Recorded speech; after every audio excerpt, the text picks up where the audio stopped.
bien en amont du processus de mise en place des schémas départementaux de coopération intercommunale. Nous avions travaillé avec les maires concernés et les communautés, et les deux communautés de communes voisines pour anticiper donc les effets de la réforme que l'on voyait arriver.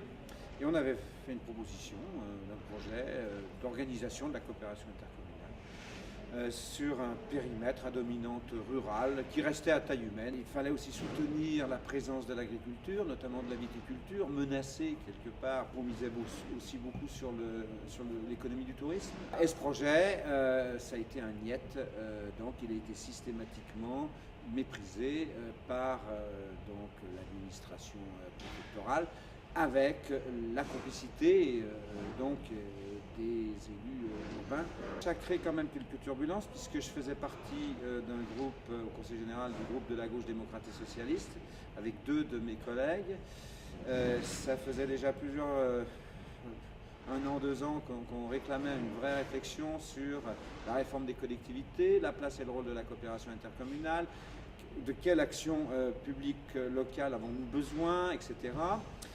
On n'a jamais pu obtenir cette réflexion. Bien, pour trouver une liberté de parole, on a quitté le groupe et on a fondé le groupe Gauche républicaine, qui défend, bien sûr, aux côtés des élus du Rouennais opposés à l'intégration dans la communauté d'agglo, qui défend alors la situation locale, bien sûr, mais au-delà de la situation locale, le fait que l'action publique doit être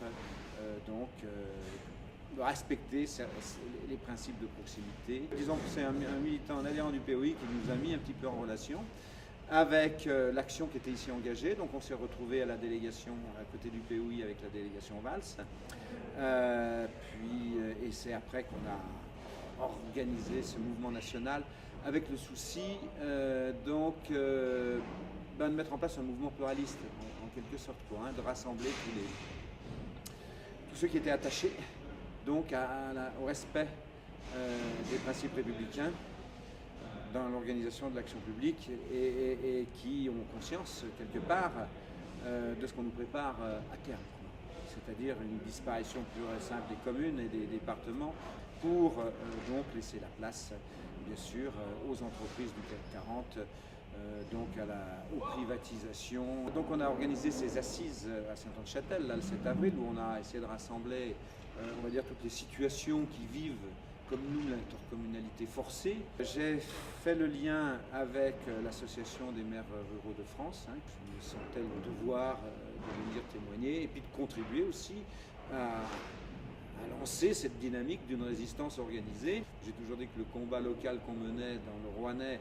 s'emboîtait dans un combat beaucoup plus global, déjà à l'échelle de notre République dite décentralisée, mais aussi au niveau européen, voire international, bien sûr, parce qu'on comprend bien que tout ça, c'est le vent du néolibéralisme qui pousse et contre lequel l'Europe est volontairement impuissante et contre lequel nos responsables politiques au plus haut niveau